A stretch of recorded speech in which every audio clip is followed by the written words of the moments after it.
This episode is going to have some... Oh, this episode's explicit. More explicit than normal. Yeah, it has some semi-graphic descriptions of cannibalism. So if you're sensitive to that kind of thing... You'll have great things to talk about with your family at the dinner table. Welcome to Scary Mystery Surprise, where we talk about creepy things that surprised us around the internet. I'm Edwin. I'm Michelle. Happy Thanksgiving! Hey, Michelle, are you hungry? Well, I mean, that is a good question. Edwin, wow. Would you ever eat human flesh? No, I don't think so. No, I won't. I wouldn't. I don't think I would either, but I have eaten a hot dog, and so I guess I'll always have to wonder. You never know. Maybe you have already if you've eaten a hot dog. It certainly sneaks in there culturally throughout time for it being so quote-unquote disgusting. You know, they say it tastes like pork. I found a quote about it tasting like veal. Someone said it was the most succulent veal they'd ever had, which I don't know why everyone always has to use the word succulent when they're describing human. So if you didn't know, today our Thanksgiving special is about cannibalism. It was Michelle's idea. Edwin's going to act like he didn't fully support it, but he did fully support it when I suggested it. Happy Thanksgiving. Happy Thanksgiving, everyone. We are going to be talking about food, so... In a way, it is definitely food, but also Scary Mystery Surprise doesn't condone you actually eating anybody. We want to state that right at the beginning. This is more for just historical dinner conversation while you're having to sit there with your crazy uncles or something. Yeah, just send them a reminder that people can get killed and eaten. Yeah, it's good, especially if there's politics being talked about. It's like a good neutralizing subject for family. Exactly. There you go. There you go. That's the purpose. That's the purpose of, yeah, we're actually giving you dinner conversation to talk with your relatives about. Yeah, you're welcome. Yeah, especially now with Thanksgiving, and it's our way to say thank you for... Actually, I don't know if that makes any sense. I think it does. It's our way to say thanks. Thank you. Thank you, the listener, for meal ideas. Recipes might actually be good without the human. None of it just sounds like regular food and you just put human meat. Poor Robbie. He's fine. He's literally fine. You don't even see all the chaos he caused. He, ripped apart a bunch of stuff last night. So, oh, jeez. Poor Robbie Newman. He's fine. Robert Newman is just fine. He has a stocking full of toys. I decorated for Christmas yesterday, so... Really? Yeah. Huh. Yeah. Already. Okay, I guess you can now, after Halloween. I think that's the rule. When this place is lit up at night, I have my computer screen on a fireplace. It gets so cozy. You just don't even know how cozy it gets. You know, I always wondered who uses those. Oh, me. Me, 1,000 times me. And now I know. For the Michelles of the world. Okay. So that's who that's for. Yeah, it's 1,000% for the Michelles of the world who need ambiance. Christmas ambiance that starts way early. Honestly, I was ready to decorate for Christmas right after Halloween. Wait, Michelle, and when you have Thanksgiving dinner, do you set candles and Oh yeah, I set candles for regular meals. Really? Look, I like a romantic air for dinner, even if I'm eating something that is frozen, a frozen pizza. Thanksgiving's not really I don't know, for us, at least in my family, we eat tamales and tacos and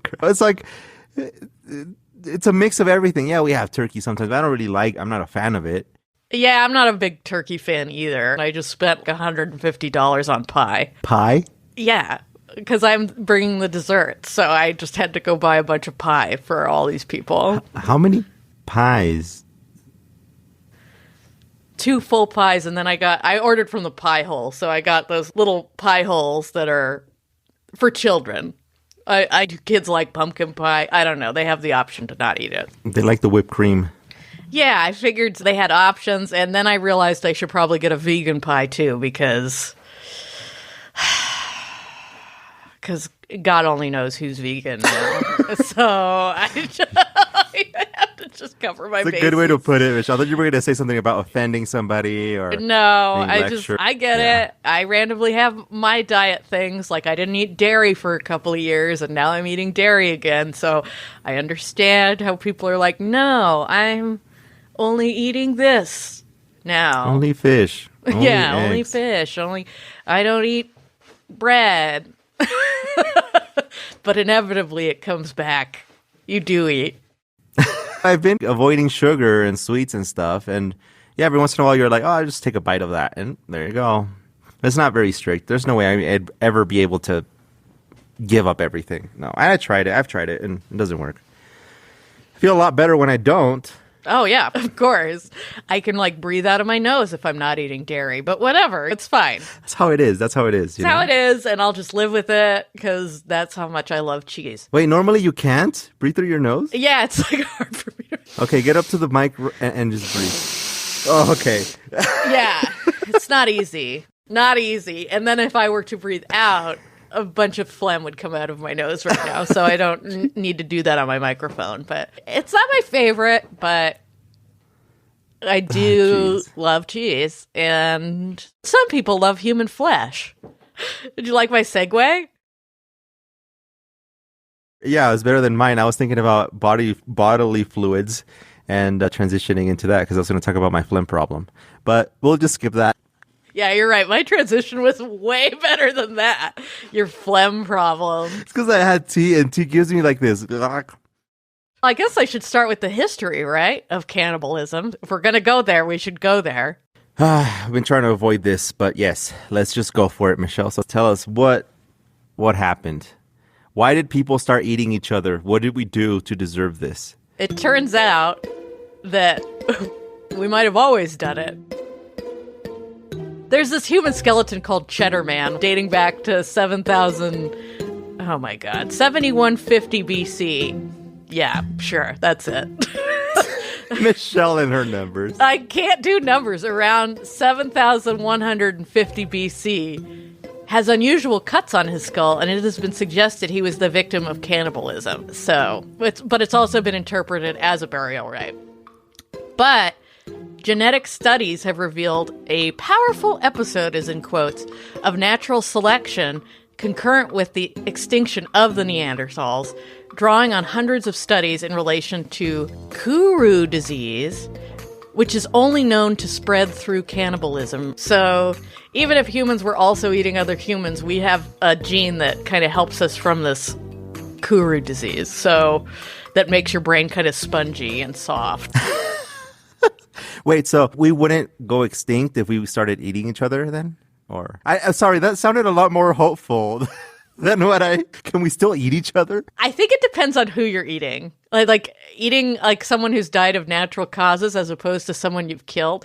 I love that I have to know this now for this episode, is that eating someone who died of natural causes is more likely to spread disease than if you have someone who's fresh. Eating the dead, even if it was like a ceremony, you're potentially eating any sort of pathogens.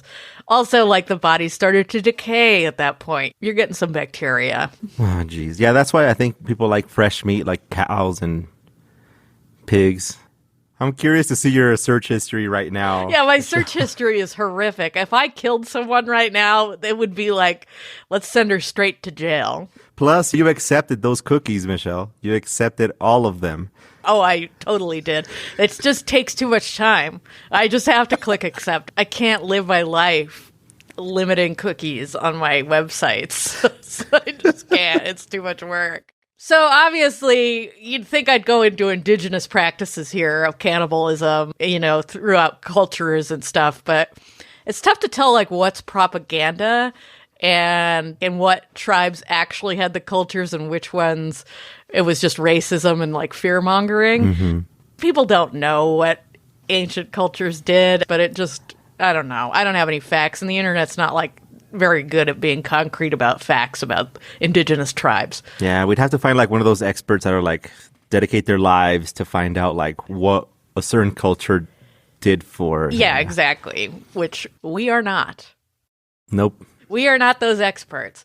But I will tell of some disastrous events that have been documented. This one is definitely geared towards the Thanksgiving crowd out there. Just to revisit the Thanksgiving myth, because this event is about the settlers at Jamestown. The first years at Jamestown were rough. Founded in 1607, the English settlement was home to 104 settlers. Only 38 made it through the first winter. Oh, no. Disease, drought, dismal farming conditions forced the colonists to depend on cargo ships for food.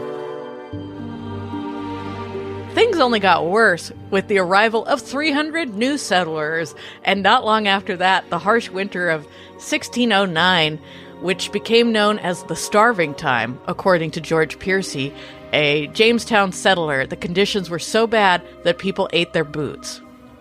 Their boots? Yeah, their boots. Oh, for the leather. Others resorted to nibbling on their neighbors. And I gotta read... Okay, so I'm gonna read this paragraph, but... Can I send you... Wait, I just want you to see how it's spelled as I read it. Because I'm going to have to read it with an accent. Is it French? Because you do a really good French accent. Oh, it's not French. I think it's English, but I just want you to see this because this is how I'm going to read it. And you'll understand now that Okay, here it goes. Nothing was spared to maintain life, and to do those things which seem incredible as to dig out dead corpses out of graves and ate them. Piercy wrote, and some have licked up the blood which hath fallen from weak fellows. Oh, jeez. Add extra E's to everything. Is that how people used to do this? I don't know. Is that like old English? I don't know, but it was. I had to send it to you because otherwise... Nothing was spared to maintain. I wasn't just making that up. Yeah, you get like the North English accent from his writing or something like that. It was very weird. Although I went more Irish with it. I think I went a little too Irish with it. It worked out. I liked it. Thank you. Thank you. It's my new voice I'm perfecting. I like the writing style. I'm going to start writing like that. People will be like, are you okay? That last part. And some have licked up the blood which... hath fallen from their... The weakened fellow. I think it's weakened fellows, but... Okay, that's super sinister. That last line, and some have licked up the blood which has fallen from their weakened fellows? There ain't anything friendly about what was going on in Jamestown. There is no Native Americans bringing them pies or whatever. Like, there was none of that. I don't know, Michelle. From what I know... They all sat at a table, a really long table. And they all held hands. Sang songs, shared one turkey amongst all of them, and ate corn and buried fish in the ground so that the corn would grow. And Charlie Brown was there, and Lucy, and Snoopy, and it was really beautiful. It was a beautiful time, and we all got along, and that's how it went. For decades... historians were unsure if Percy was exaggerating. So nobody knew. They all read that paragraph like I read it and was like, what the hell is this guy saying? Untrustworthy if he's going to write this way. But in 2012, archaeologists discovered the bones of a 14-year-old girl. Her skull had been cracked open to remove the brain.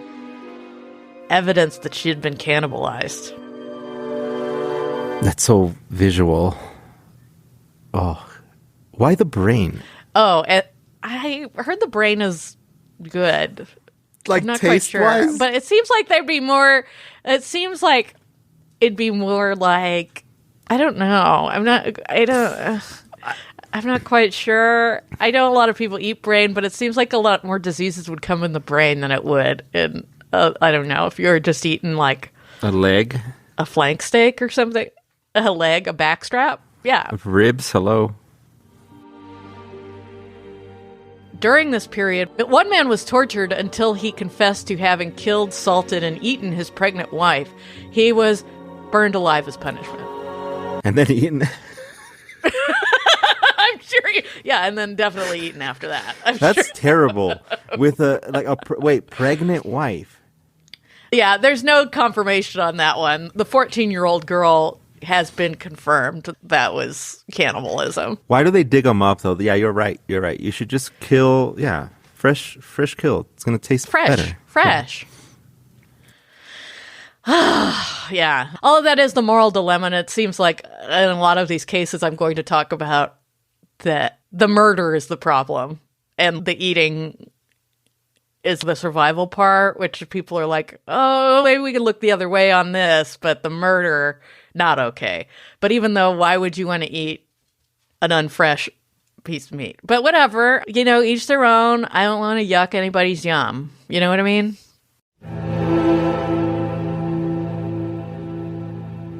So, if you lived during the 17th century and visited a doctor, you were accidentally a cannibal. It wasn't uncommon to consume powdered mummies, as well as other human body parts, as medicine. In the 16th and 17th centuries, many Europeans, including royalty, priests, and scientists, routinely ingested remedies containing human bones, blood, and fat as medicine for everything from headaches to epilepsy. And it worked? Did any actual medicine work in that time? I guess not. I don't know. Headaches and other ailments were cured by ingesting a tincture containing crushed skulls, sometimes mixed with chocolate. One of King Charles II's favorite homeopathic potions was called the King's Drops, mixed with powdered human skulls and booze. Few physicians stopped to think if this qualified as cannibalism. Well, that's true. I think it does. You're still eating human. What about drinking breast milk? I don't think that's cannibalism because that's an actual... that's what it's for. I mean, yeah, I guess. Yeah, you're running into we're going way off book here. Okay. Sorry. We're going to earn our explicit rating today. This is already explicit, I think. It's pretty explicit because we're not condoning cannibalism. Are we? I don't know. We're against cannibalism. Here at Scary Mystery Surprise, I just want to restate, and I'll restate this throughout the episode, we are against cannibalism. This is just curiosity questions. We're not... 100%. All the recipes we looked up are just information. Just pure research. We're not saying go try this at home. And in fact, don't try it at home. Yeah, please don't. It'll cause a lot of drama, especially over Thanksgiving. Have to talk about the Donner Party, classic cannibalism, the one that everybody thinks about eternally. But actually, I don't know if I know the story. And this will just be a brief overlay. I think the Donner Party could be its own episode, maybe, but I don't know if it's funny enough to be I don't know if we can riff on it enough. It might be too sad. Maybe, but it was the 1800s, so there is enough time. There is space, but I don't know. Yeah, kind of like you can't joke about Abraham Lincoln or JFK. I don't know when it's going to be funny again. When they allow jokes on that. The older it is, the easier it is to riff on. That's why I went and grabbed these stories about old cannibalism as opposed to some of the newer ones, which are fucked. Oh, Michelle, I have one of the new ones that I want to tell you about. Oh, I can't wait. Yeah, the new ones are so fucked. Oh, you have no idea. Oh. But anyway, back to the Donner Party. The winter of 1846 and 1847 saw intense snowfall in the Sierra Nevada mountains with more than 25 feet of snow. 25 feet? Yeah, that's crazy. 2 stories? So when the pioneers of the Donner Party became trapped in the woods northwest of Lake Tahoe, they settled in tents and cabins and waited it out. The icy conditions soon killed their cattle and depleted their food supply. It wasn't long before the pioneers were desperately chewing on rugs for sustenance, which I'm surprised it didn't say boots, but also rugs. What could that have been? Wool? You're just chewing on wool for sustenance? And then it says it would get worse. But yes, they chewed on rugs, and obviously it got worse. Months later, a rescue team arrived and was horrified to discover the camp littered with human remains. There they found Louis Kenzenberg preparing himself a meal of human organs, the lungs and the liver of Tamsin Donner. What a name, Tamsin. Of the 87 people who attempted the journey, 42 died. Around half of the survivors, including a group that hiked out in search of help, resorted to cannibalism. But it was the fate of Kenzenberg that would capture the public's imagination, as rumors swirled that he did more than eat the dead. Rather, some believed he had murdered his fellow travelers after acquiring a taste for human flesh. Told you it happens. First you're trying to survive, you're trying to just eat a foot, eat a leg, and next thing you know, you crave it. But that's the thing. It's so funny that it's like, it's fine, it's acceptable, they did it for survival, but the second people start murdering for it, that's the big no-no. See, and that's the thing. To me, it's like sushi. Like, I hated it the first time I ate it, and I ate it only for social acceptance. And Oh my God.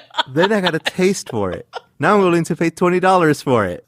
Yeah, sushi's great. I hope you never accidentally eat human flesh, because then we'll all be in trouble. Yeah, I know. Edwin's gone mad. He's a cannibal now. I acquired a taste. No, I don't think I'd want to be in a survivalist thing. I don't know. I don't think anybody does. Yeah, I mean, I'm not going on looking for the Northwest Passage or whatever. Yeah, it's just like that. stick to the trail. The signs that say pick up after your dog's poop along those trails. And obviously do it. Obviously pick up your dog's poop. As someone who has a dog and always picks up my dog's poop, it's just respectful. Here at Scary Mystery Surprise, we're very pro picking up our dog's poop because it's respectful for your neighbors. Yeah, please. Next time you take out your dog, just pick up their poop. Message brought to you by Scary Mysteries. Scary Mystery Surprise. There's our new promo. Why don't we release that as a promo? People will just be like, what the fuck is this show about? Why don't people mind your dog just peeing on trees, but poop is I mean... Because you can step in it and it'll ruin your day. Oh, that's why. That's why. Okay. But pee, you lean on a tree and then it's peed on. It's gross. It's Yeah, you're right. But what am I going to do? Catch his pee? Yeah, you're right. You can't. No, there's no way. No, you just train them not to pee everywhere. I think that's impossible. Oh, Here goes he Robert. heard you. He heard us. I was going to he heard you. No, the neighbor's dog started barking, and so he needed to bark too. So I don't know what their problem is. Understandable. They're so rude to each other. His name is Bobby, and his name is Robbie. So they can never exist in the same. There can only be one. Okay, I guess I'll talk about the doomed Franklin expedition since you liked that story. Yeah, that was cool. In 1855, Sir John Franklin and his crew sailed to the Arctic. That's the mailman. We gotta pause for mailman. Alrighty. We'll be right back.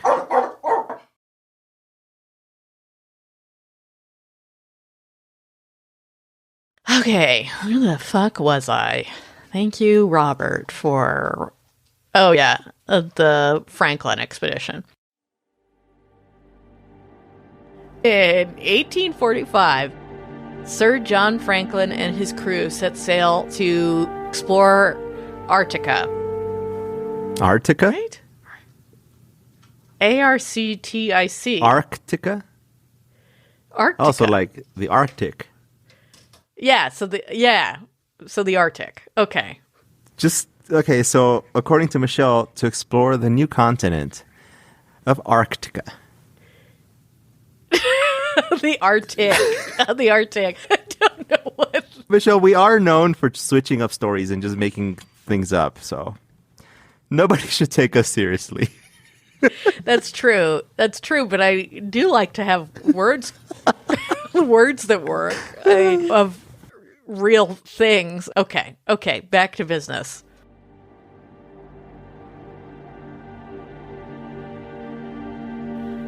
In 1845, Sir John Franklin and his crew set sail to explore the Arctic, with the goal of finally finding the Northwest Passage. In September 1846, Expedition's two vessels, the Terror and the Erebus, became icebound in the Victoria Strait. This was likely expected. The sailors knew the ice in the Arctic froze in the winter. What wasn't expected was the lack of spring thaw. Which, damn, that's rough, man. Their progress halted for more than a year as the ships drifted in the ice. For a year. Desperation set in. Franklin died in June 1847, and eventually his crew abandoned their ships and trekked across the ice toward the mainland. They would never be heard from again. Years later, the explorer Charles Francis Hall interviewed a local Inuit who had heard about what had become of Franklin's crew. They explained that a great many had their flesh cut off as if someone had cut it off to eat, Hall wrote. In 2015, researchers corroborated the Inuit story when they found skulls and bones with marks consistent with cannibalism. Goodness. Oh, no. I can't imagine having to do that. At that point, honestly, the hopelessness, like knowing you're pretty much dead anyway when the ice doesn't thaw, oof. And then still having to go on for another year. And then having your fucking captain die so you don't even get to blame anybody, you're just stuck. Ay. I don't know why that got me. For some reason, the hopelessness of knowing you're going to have to become a cannibal is way scarier than... You say like you're going to have to become a cannibal? I mean... you gotta have to. You're going to have... I don't know. You're stuck in the ice. I don't know. Everybody just die peacefully. Yeah, you know what? We're out of food. Oh, goodbye. And I've heard freezing to death is quite peaceful, actually. You just kind of go to sleep. Yeah, because you're not feeling anything anymore, right? You're frozen. I don't know. I could be wrong. If you know how freezing to death feels, please write in. If you're a ghost that has died because you froze to death, please write in. Okay, my final story. This is called the Kentucky Cannibal. Before Hannibal Lecter, there was Levi Boone Helm, who I had never heard of before I read this story, which actually I was like, oh, I'm always thrilled when I find a serial killer that I haven't heard about before. Levi Boone Helm, called the Kentucky Cannibal, because he was a native of that state. That's why he was called the Kentucky Cannibal. Thanks, Michelle. I don't know what I was thinking there. You might not have known he was from Kentucky, okay? Born 1828, Helm was an all-around scoundrel from a young age. He wasn't afraid to settle petty squabbles with a bullet or a knife. He also wasn't one to let perfectly good protein go to rot.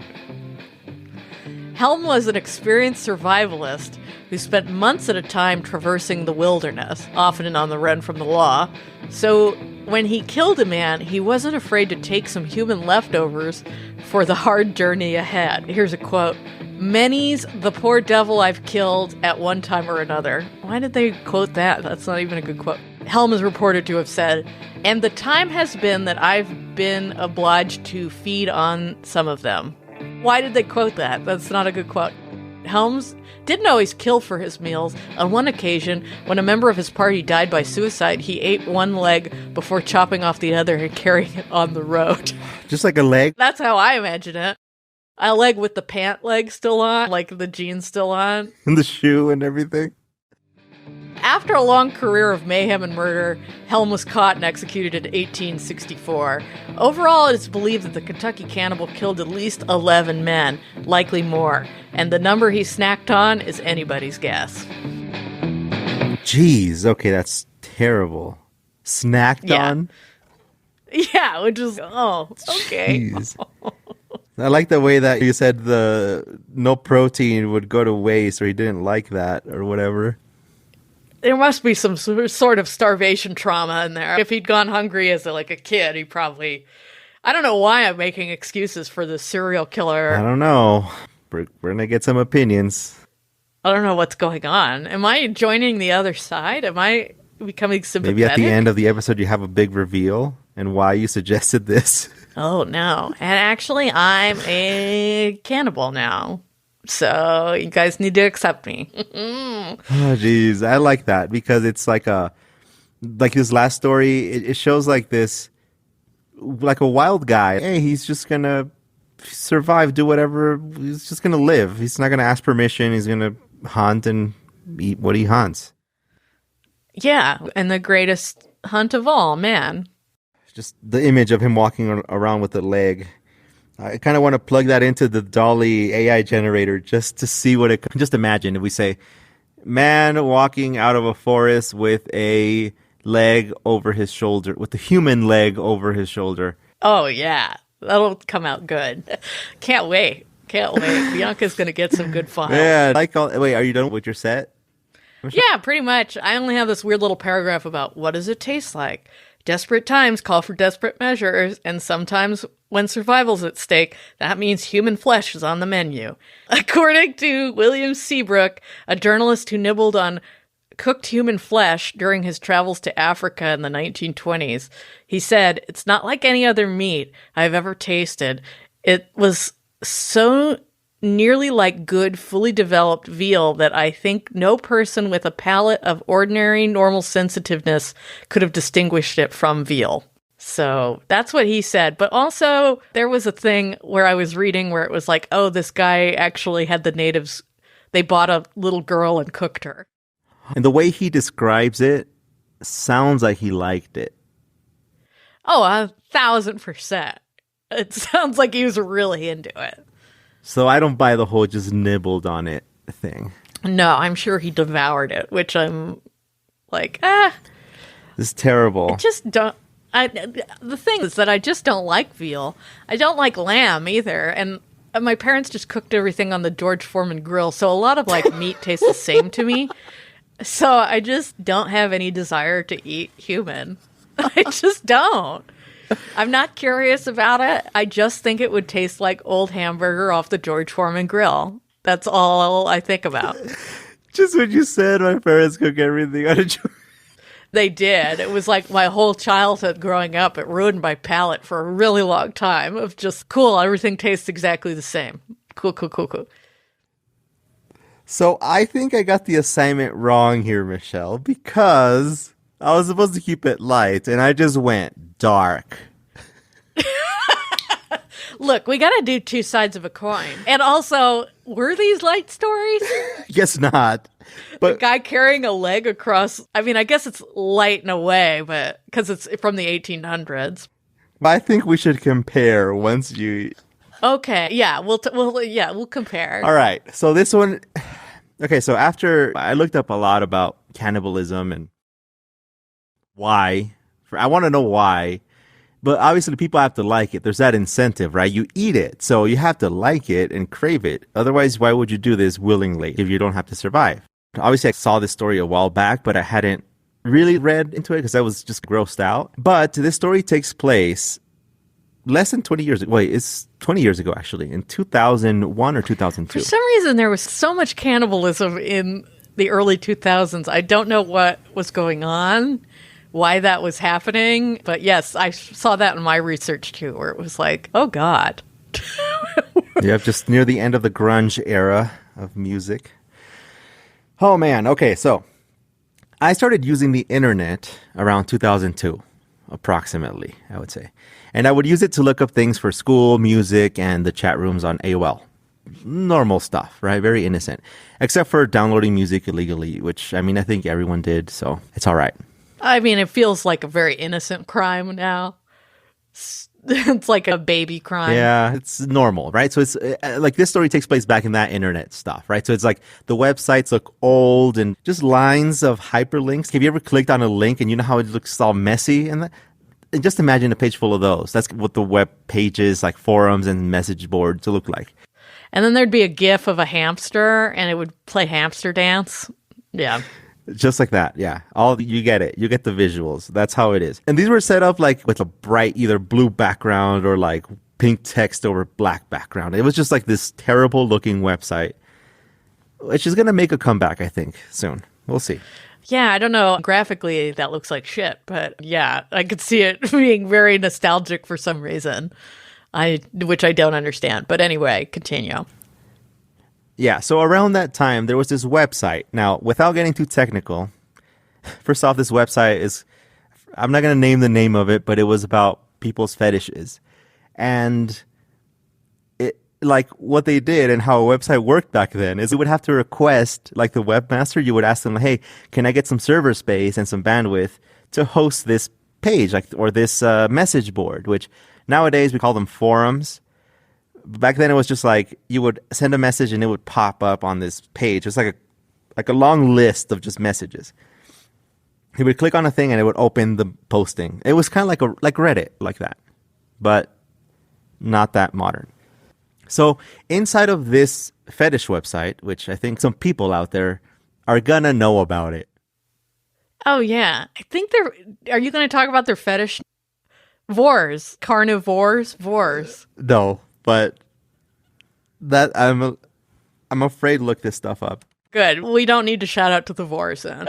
I don't know if I need them as fans. I don't know. Imagine we get sponsored. So inside of this website was this message board, and it was called Cannibal Cafe. So it was like a forum, and it was being shut down, right? Around this time when I started using the internet, 2001, 2002. And there's this archive type thing on the internet. I'm pretty sure some people are familiar with it. So it's like, it keeps track of old sites that have died. Like, it's like, for example, you have a page like you made, like for me, I have like a Zengo blog, and I stopped updating it and then it went out of business or whatever. It's still there in the internet archive. So I can still log in and see what I posted and what kind of Pokemon I was when I took those quizzes. Like, I can still go back to remember.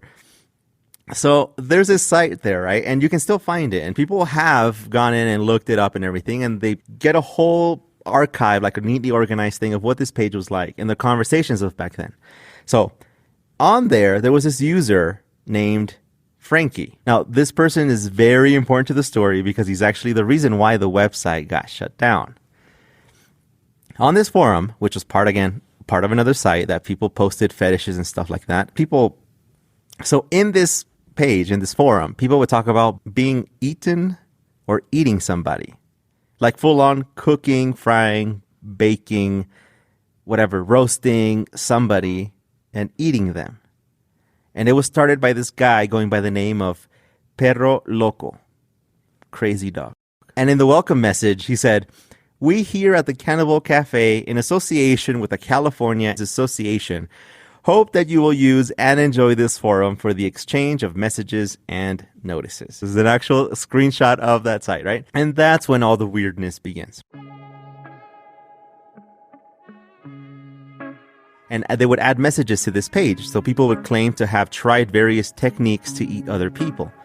So how to drug them up, how to treat them, and with what medicine so that you get rid of a lot of the gastric juices and secretions, and how long to treat the special girl before roasting her.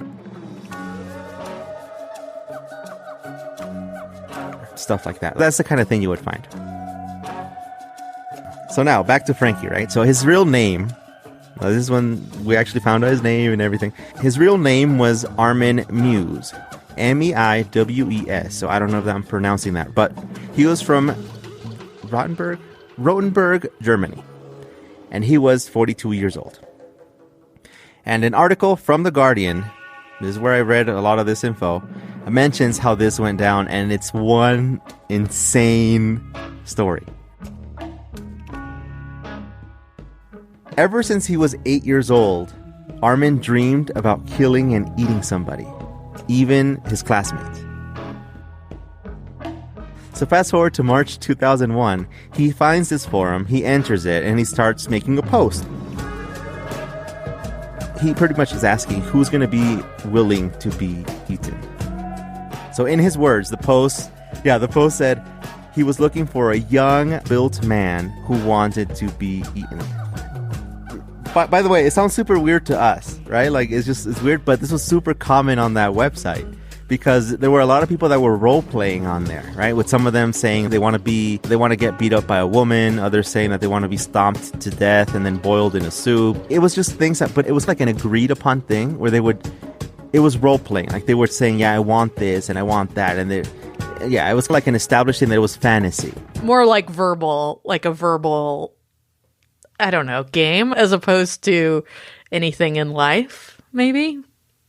I mean, I don't know. I don't know. When I was a kid, I remember in one of the AOL chat rooms, there were some people that were claiming they were real Pokemon trainers and that they had real Pokemon and they believed it. And it was fun to just listen to read their messages because it was like, wow, they really believe that? Are they really insane or are they... Or are they pedophiles? I didn't think of that back then. They were saying, yeah, I have a real Pikachu. He's about the size of... Are those predators or... Cool. Maybe like cosplay type of thing where like you dress up, you act like it, and there you go. It's cool. But anyway, so a bunch of people responded with their own ideas, thinking that they were role-playing, but many, and I'm saying hundreds, backed out once they were like, oh no, this guy is serious. So other people responded too, and they were actually serious about this. Like, they wanted to get eaten, for real. So the first one that Armin got in one of the messages, he was not feeling it. Like, this is a response once later on. We find this out that he was not interested in that first guy. There's no chemistry, so he doesn't want to eat him. Right? He was like, no thanks. Pass. The second person who responded was like, yeah, I'm in, but I want to be nailed down and beaten. So Armin thought that was weird. It's like the Three Bears. It's too big. It's too small. Perfect. And the perfect one was a man by the name of Bernd Brandes. It was March 9th of that year, 2001, when they met up. So this is a real-life interaction now. Armin had a farmhouse away from everyone else. Of course he did. Just enough to have some privacy. Of course. Is there a cannibal that doesn't own a farmhouse in modern times? You know, they say Armin was a smart guy. Like, he was supposedly a computer genius. He was straight edge financially.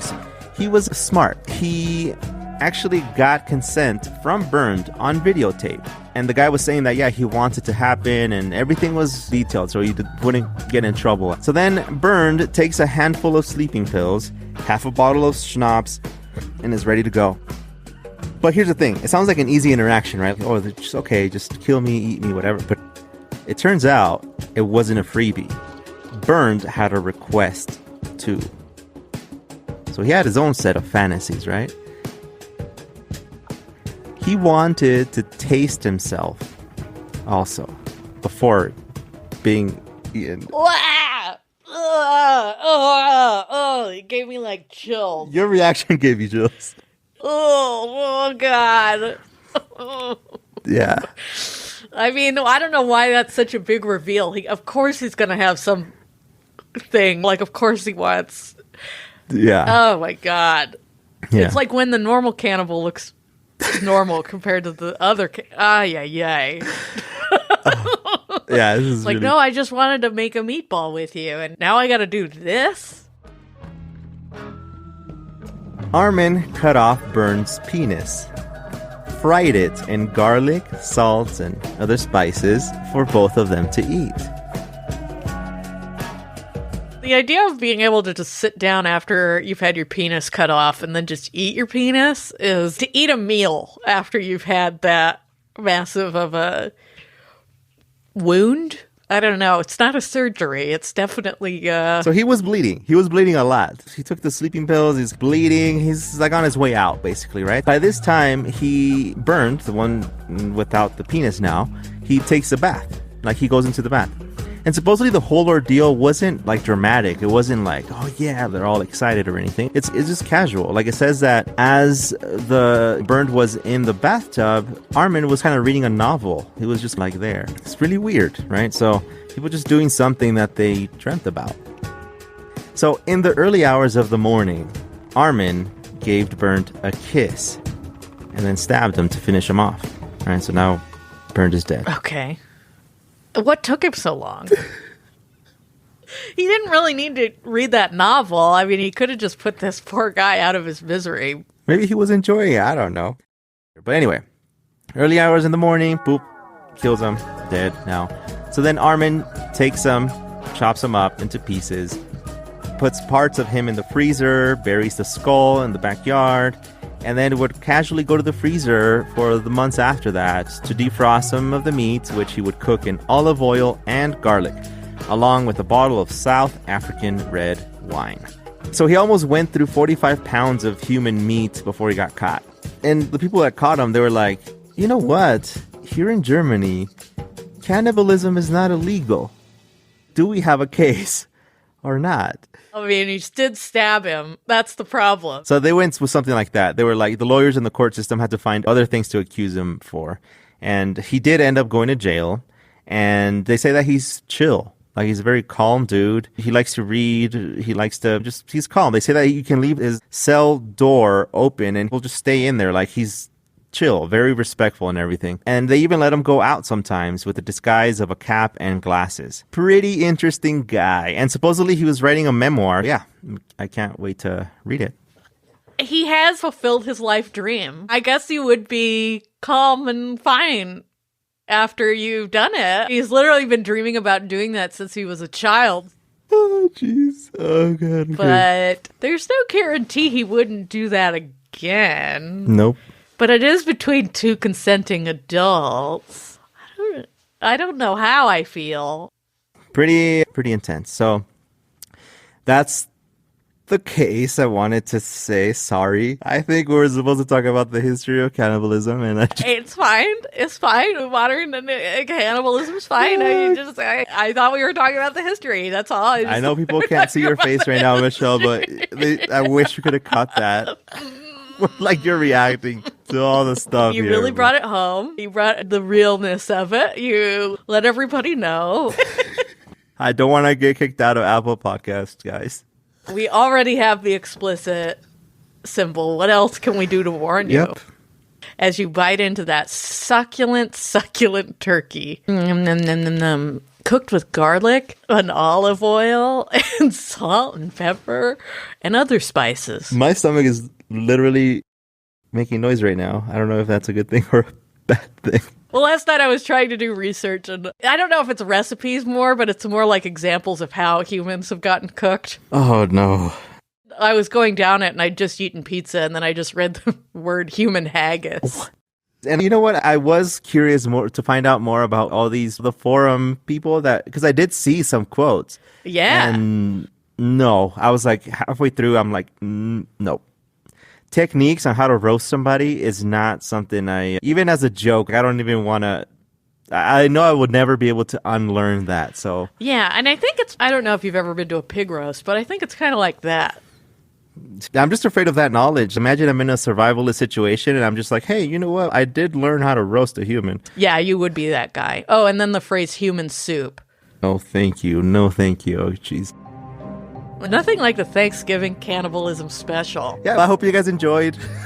I hope you guys enjoyed it. I know we did. We're horrified at ourselves, I think. Maybe some disgust. I don't know if I can continue this, Michelle. So what are we going to talk about next week, Edwin? I don't know. It'll be a surprise. Ugh. All right. Till next time. Hope you guys enjoy your meal if you're eating. Enjoy your Thanksgiving. Happy Thanksgiving, y'all. Happy Thanksgiving, guys. Also, once again, Scary Mystery Surprise does not support cannibalism. Nope. Please pick up after your dogs. Thank you.